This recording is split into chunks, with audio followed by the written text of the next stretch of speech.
Let's go ahead and work on our serves now. When serving, something that you want to consider is what grip you're using. One of the grips you can use is what's called the continental grip, where the V of your hand between your thumb and your pointer finger goes right on top of the paddle. This is going to be a more conservative grip. It's going to put some better height on the ball to make sure it gets over the net. And it's going to keep that paddle face open just a little bit. And you're going to have a nice, easy looping shot to get that in, just like that. The second grip we can use is called the Eastern forehand grip. What I'm going to do is I'm going to take that V of my thumb and I'm going to put it a little bit on the backside so that now my paddle face is more neutral, maybe even slightly closed. This is going to allow me to keep the ball lower so that I can serve it harder, and it's also going to generate some topspin, which is going to help me in my game. Just like that. Right like that. Those are your two grip options. Now we're going to talk about how to set up for a volley. The first thing is your stance. You want to have an open stance. That means your feet are pointed towards the net. You want this stance because this is the non-volley zone. If I turn sideways, I'm now in the non-volley zone. That would be a fault if I hit a volley from here. So, open stance, facing the court. Next thing, you want your hands out in front. You don't want to be hitting balls in here at the level of your body because you get in your own way and you have no power here. So you want to get out in front. That way if the ball comes fast, it's as easy as moving in front of it like this.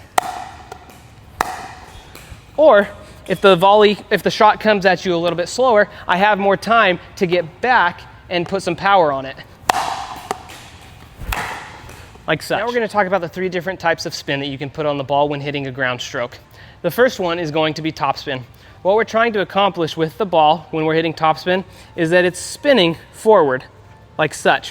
What that's going to allow us to do is it's going to allow us to hit it harder, but that topspin is going to keep it in the court. How we're going to do it is we're going to have a neutral paddle face.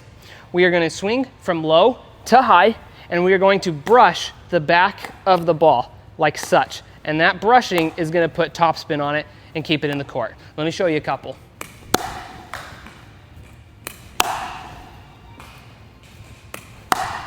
Just like that.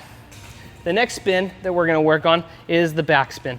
The backspin is the exact opposite of topspin. The purpose is to get it spinning backward. This is going to cause the ball to float a little bit more on our opponents, throw them off a bit. If they've seen a lot of your topspins, it can just give them something else to think about. It can mess up their swing or their timing.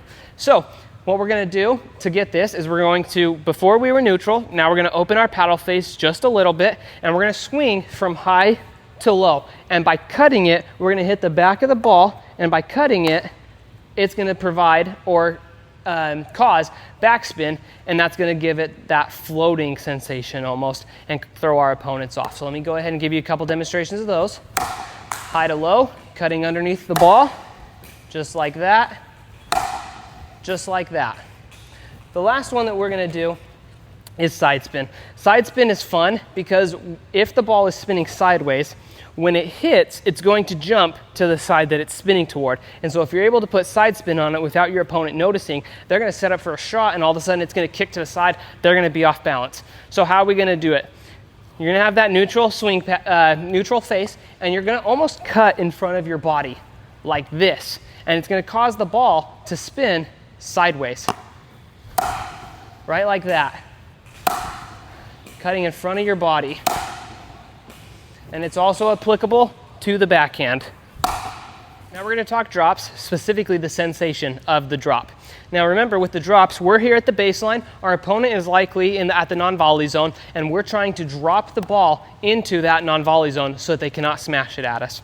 Now, for the sensation, if we are hitting our drops, they're going to be too far. They're going to be up at our shoulder, at our opponent's shoulder level, and they're going to get smashed back at us. So we don't want to be hitting our drops. We want to be pushing our drops like this.